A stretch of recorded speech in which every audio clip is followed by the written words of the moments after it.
El nacionalismo en Alemania terminó como una ideología política y cultural que comenzaron con el nacimiento del nacionalismo romántico durante las guerras napoleónicas, que fue cuando el pangermanismo se comenzó a extender. Por lo tanto, el nacionalismo alemán se terminó convirtiendo en un tabú dentro de la propia Alemania.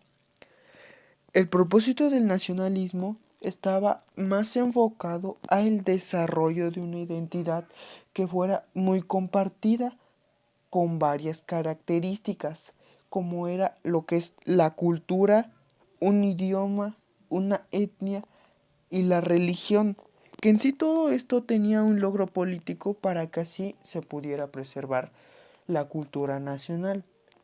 Defendían a su país por el desarrollo que habían ejercido por su identidad y cultura nacional que los llevaron a promover ellos mismos. ¿Cómo funciona el nacionalismo en Alemania? Bueno, el nacionalismo alemán ha tenido muchas dificultades a la hora de promover una identidad común, ya que ésta se ha encontrado con varias oposiciones dentro de la propia Alemania. Entre católicos y protestantes en Alemania a veces han creado fuertes tensiones y una abierta hostilidad entre los católicos y los protestantes. Y al igual a finales del siglo XIX comenzó a desarrollarse en Austria un movimiento nacionalista alemán. Y este también ha suprimido libertades y derechos individuales y entidades privadas. Y así es como los partidos políticos y sindicatos han quedado a manos del Estado. Leyes de Nuremberg.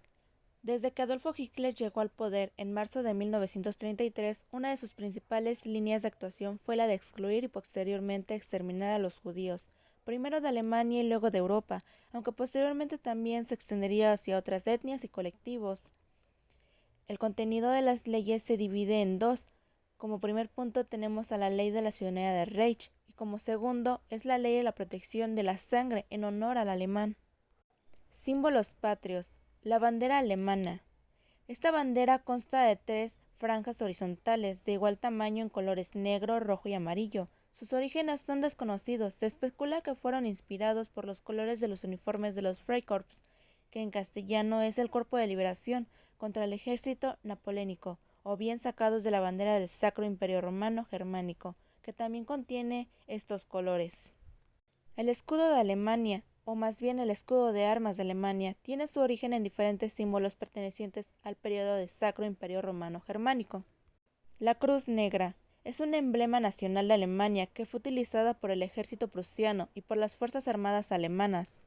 La Cruz de Hierro es originalmente la Cruz Negra, que a su vez era un símbolo de caballeros teutones. El diseño ha sido símbolo de las Fuerzas Armadas de Alemania, esto es por actos de valentía o por méritos de conducción de las tropas. El águila imperial de Alemania. El águila imperial combina un águila alemán con una cruz esvástica de estilo nacionalista. El águila es una antigua insignia alemana antes del uso del Reichel como el símbolo del alemán nazi. El águila era usada por la República de Weimar como insignia nacional. Y como más importante tenemos al himno nacional, que esta nada más consta únicamente de la tercera estrofa. Su traducción basa significa es la unidad y justicia y libertad por la patria alemana. Más bien aquí el autor quiso tras exaltar a una persona, celebrar una victoria o un suceso memorable, o expresar el júbilo y el entusiasmo de su nación.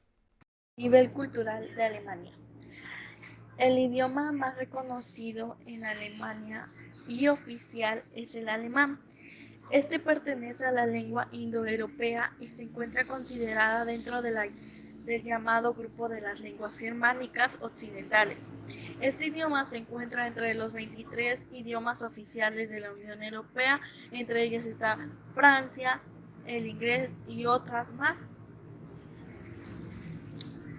El idioma está pues muy bien hablado y se encuentra mayormente en Liechtenstein, Australia, Suiza, Bélgica, Namibia y Sumburg. El alemán es el único idioma reconocido en Australia, Liechtenstein y Alemania. Entonces es un buen idioma y muy padre que lo lleven a cabo, pero la ventaja de este es que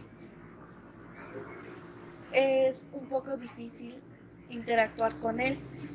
Te llevas unos años en aprenderlo y hablarlo bien.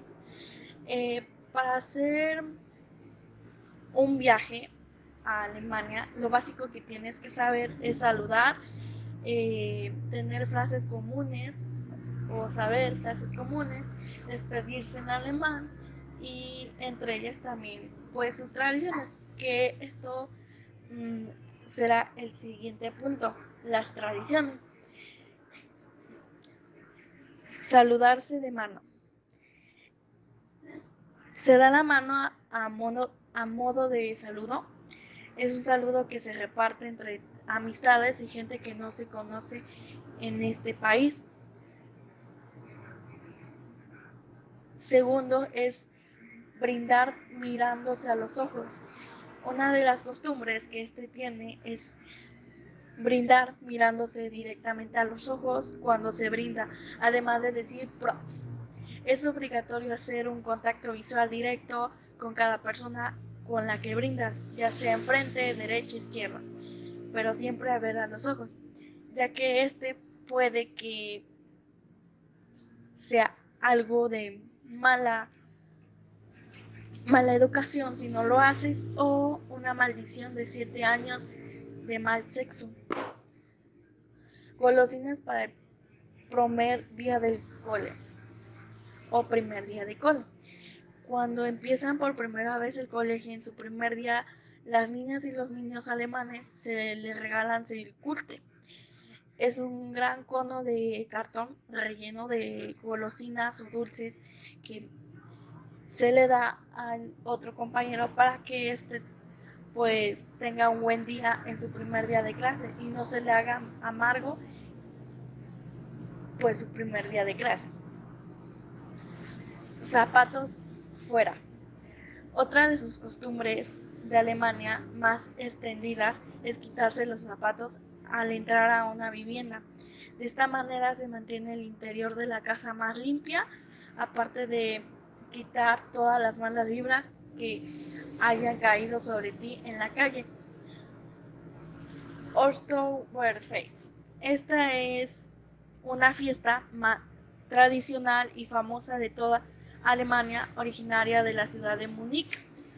Se celebra cada año entre los meses de septiembre y octubre y consiste en vestirse a como se vestían antes y poner pura canción que escuchaban también antes, aparte de bailarla con cualquier amistad o acompañante que tú tengas. Mehrfahrt, Día del Hombre, la fiesta religiosa que su origen conmemora la admisión de Cristo a los cielos, ha derivado en las fiestas del Padre y Día del Hombre. Cae en mayo y siempre es jueves y es tradición en la mayoría de las ciudades de Alemania que se junten con los amigos o puros padres, como los hombres quieran. Y estos festejan, caminan o beben.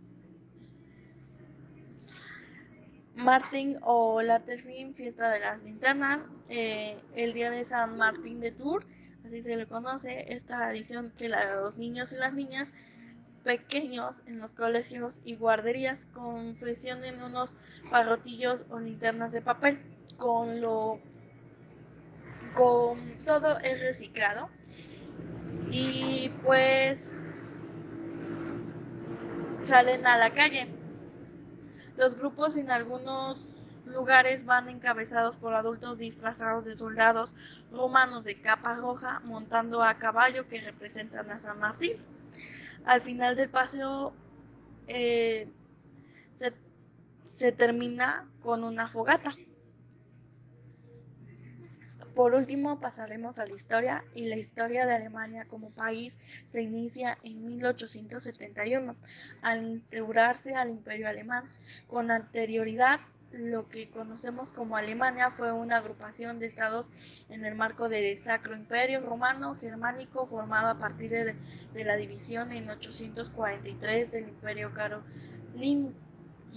el cual había sido fundado en el año 800 por Carlomagno, y este imperio existió en diversas formas hasta ser disuelto en 1806 como consecuencia de la guerra napoleónica.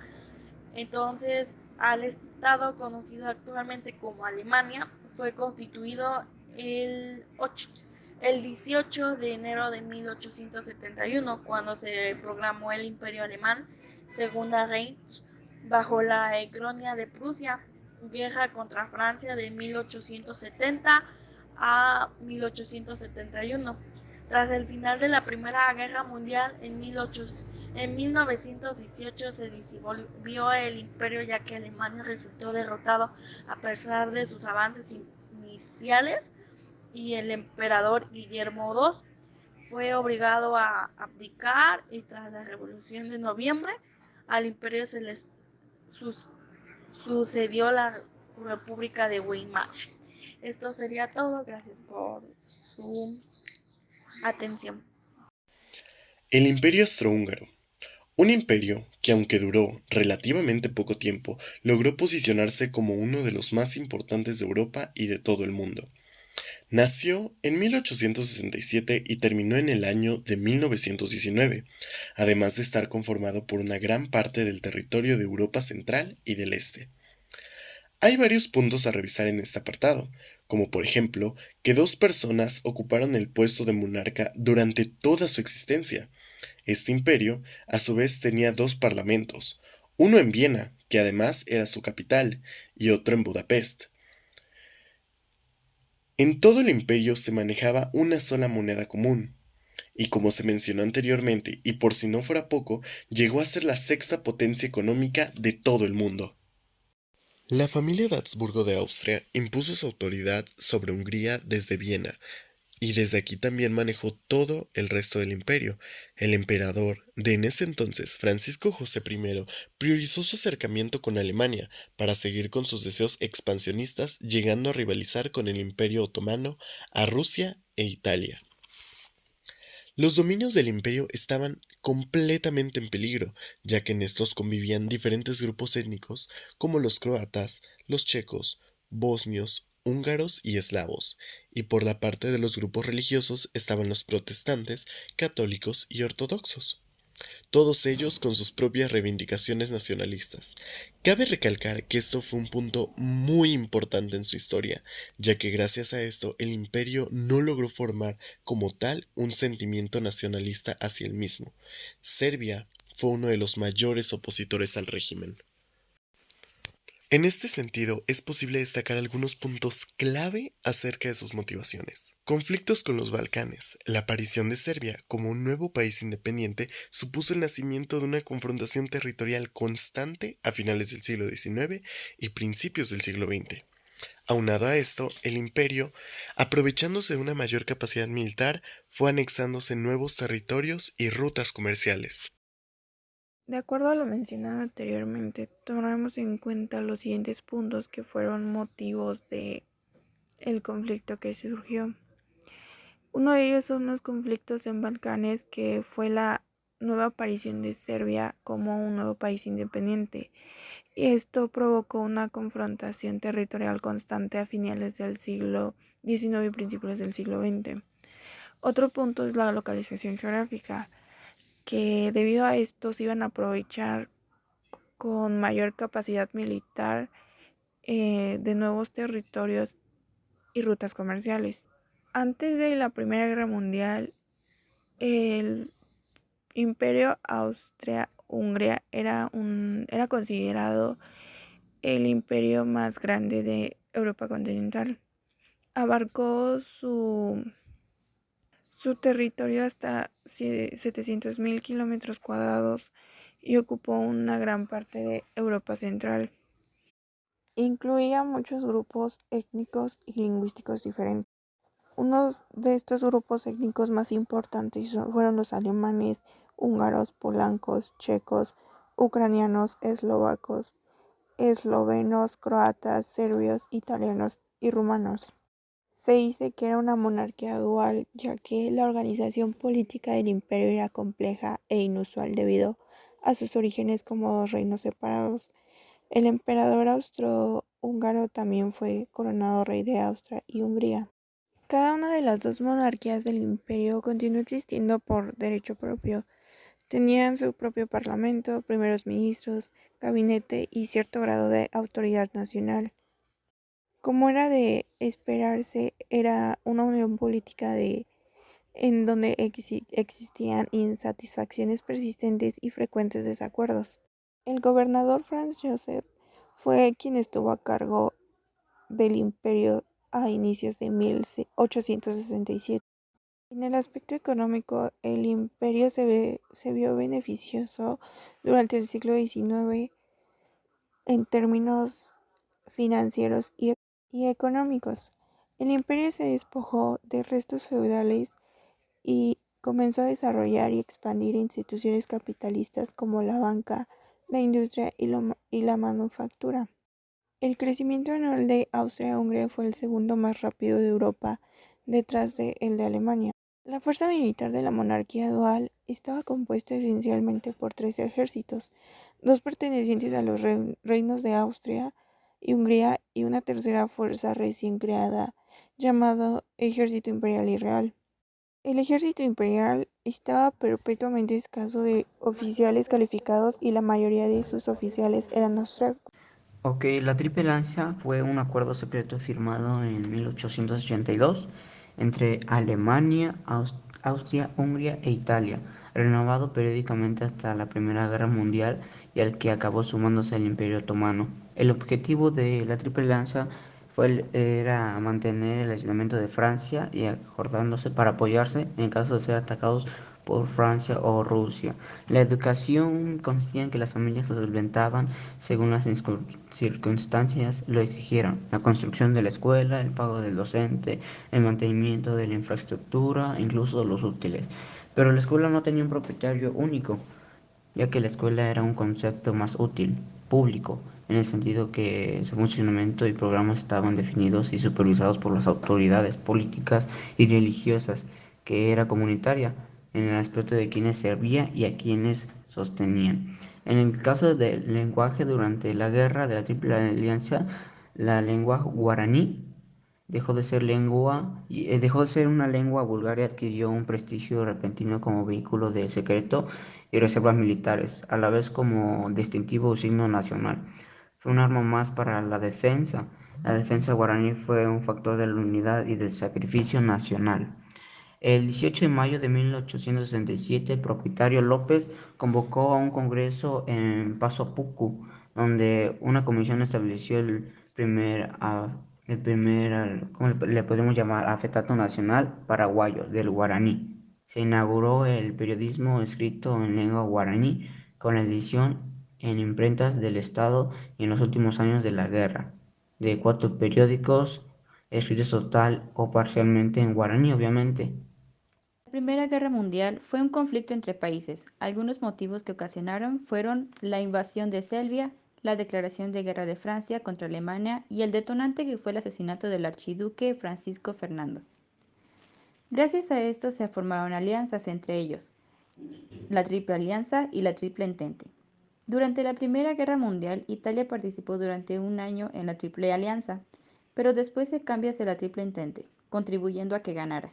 En 1919 se firmó el Tratado de Versalles, favoreciendo a la Triple Entente. Después de este cambio de bando, Italia no recibió ningún beneficio, y ésta se enojó. En 1929 surgió una gran depresión. Italia se sintió derrotado, al no recibir nada. Un líder político italiano que instauró el régimen fascista en Italia desde 1922 a 1942. Italia estaba en un gran punto específico para desarrollar las artes, pero no todos los artistas podían expresar, ya que el gobierno era totalitario. Mussolini realizó un documento y se publicó en la revista Blanco y Negro. Mussolini quería que Italia fuera una gran potencia mundial, pues tenía un sentimiento nacionalista. Italia. Italia no existía en el siglo XIX y los territorios eran independientes. También las revoluciones habían tenido incidencia en Italia, tanto en la de 1820, 1830 y 1848. Sin embargo, no habían conseguido nada, ya que quedaban manifiesto las ideas liberales en el pueblo, que es igualdad y libertad. Y los estados son los siguientes: Saboya, Niza, Piamonte, Lombardia, Venecia, Parma, Modena, Toscana, estados pontificios y el reino de Sicilia. La unificación de Italia, esta construyó distintas concepciones. La primera fue la joven Italia, apoyada por Giuseppe Garibaldi. Esta quería una república centralista y unitaria, presidida por Giuseppe Mazzini. La segunda era el nacionalismo católico. Era moderado por Gioberti y defendía una confederación de estados presididos por el Papa. Y la tercera fue la monarquía parlamentaria de Piamonte, el periódico Segundo Resurgimiento y también la Sociedad Nacional Italiana. Esta era dirigida por Cavour, y pretendía unificar mediante una monarquía parlamentaria encarnada por el rey de Piamonte, Víctor Manuel II. Símbolos patrios de Italia. Su origen se remonta a noviembre del año 1796, cuando Napoleón entregó un estandarte con tales colores a los voluntarios de la región de Lombardía. Ya por 1797, el mismo fue aceptado como emblema de la República Cispadana, creada en julio de 1797 por Napoleón Bonaparte. Significado de los colores. Existen diversas teorías para explicar el significado de los colores, pero no existe un significado el cual haya sido comprobado y oficial. El primero sería que existe un parentesco con la bandera francesa y la intención de reproducir los ideales de la revolución, principalmente los derechos naturales, la igualdad y la libertad. Por otro lado, también existe la teoría de que los colores no hacen sino representar el territorio italiano: el blanco como las nieves de los Alpes, el rojo como la lava de los volcanes y verde como los campos y las llanuras de Lombardía. El escudo de Italia, oficial desde 1948, fue realizado por Paulo Alberto Pascheto, ganador del concurso realizado para elegir el escudo de la reciente proclamada República Italiana. Dicho escudo se compone de una estrella blanca de 5 puntas con borde rojo, que representa a Italia, ubicada sobre una rueda dentada que simboliza el trabajo y el progreso. El conjunto está encerrado entre una rama de roble que se encuentra a la derecha como representación de la fuerza y una de olivo en la izquierda como alegoría. Las dos ramas se encuentran unidas por una cinta roja con la frase República Italiana.